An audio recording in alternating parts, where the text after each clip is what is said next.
ಪ್ರತಿಯೊಂದು ತಿರುವಿನ ಹಿಂದೆ ಒಂದು ಹೊಸ ದೃಶ್ಯ, ಪ್ರತಿಯೊಂದು ಮೋಡದ ಹಿಂದೆ ಒಂದು ಹೊಸ ರಹಸ್ಯ. ಪ್ರಕೃತಿ ತನ್ನ ಸೌಂದರ್ಯವನ್ನು ಸಂಪೂರ್ಣವಾಗಿ ತೆರೆದಿಡುವ ಜಾಗ ಆಗುಂಬೆ ಘಾಟ್.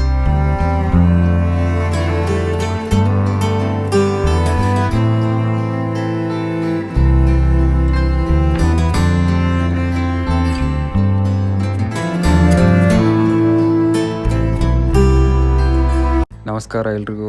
ಯಾವುದೇ ಥರ ಪ್ಲ್ಯಾನ್ ಇರಲಾರದೆ ಸಡನ್ನಾಗಿ ಆಗುಂಬೆಗೆ ಬಂದುಬಿಟ್ವಿ. ಆಗುಂಬೆಯಲ್ಲಿ ಸಿಕ್ಕಾಪಟ್ಟೆ ಮಳೆ ಬರುತ್ತಂತ ಕೇಳಿದ್ವಿ. ಆ ಮಳೆ ಮತ್ತು ನೇಚರ್ ವೈವನ್ನು ಎಕ್ಸ್ಪ್ಲೋರ್ ಮಾಡೋಕ್ಕೆ ಬಂದುಬಿಟ್ವಿ. ಸೊ ನಾವು ಬಂದಿರೋ ಟೈಮಲ್ಲಿ ಮಳೆನೇ ಬರ್ತಿಲ್ಲ, ಫುಲ್ ಬಿಸಿಲು, ಸೆಕೆ, ಹೆವಿ ಸೆಕೆ ಇತ್ತು.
ನಾವು ಅದು ರೋಡ್ ಮೇಲೆ ಇಲ್ಲಿ ಹಿಂಗೆ ನಡೆ ಕಾರಲ್ಲಿ ನಿಲ್ಲಿಸ್ಕೊಡೋದಿಲ್ಲ.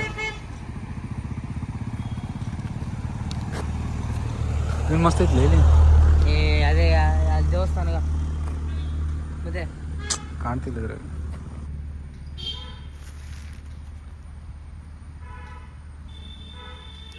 ಬಿದ್ದಂದು ನೋಡ ಇಲ್ಲೇ ಚಿಲ್ಸ.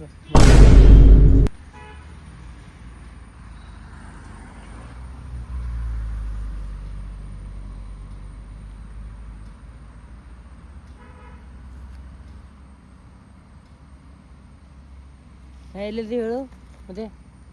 ನಾವು ಎಷ್ಟು ದೂರ ಇದೀವಿ ಹೇಳು? ಭಾಳ ದೂರ ಇದೀವಿ. ಎಲ್ಲಿ ಹತ್ರ ಇದೀವಿ ನಾವು? ಯಾರು? ನಮ್ಮ ಮನೆ ಇಲ್ಲ ತಡೆದ. ನಮ್ಮ ಮನೆ ತಡ ದೂರ ಇರ್ತದೆ.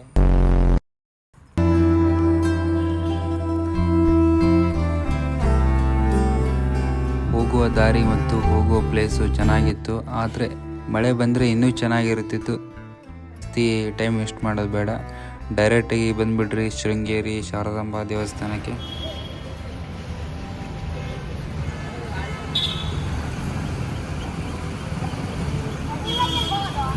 ದೇವಸ್ಥಾನ ಹೊರಗಡೆ ಕಾಲು ತೊಳೆಯೋಕೆ ಒಂದು ಟೆಕ್ನಾಲಜಿ ಇಟ್ಟಾರ.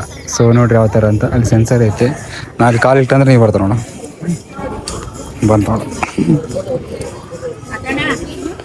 ಹೆಂಗಿದೆ ಟೆಕ್ನಾಲಜಿ.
Bye bye.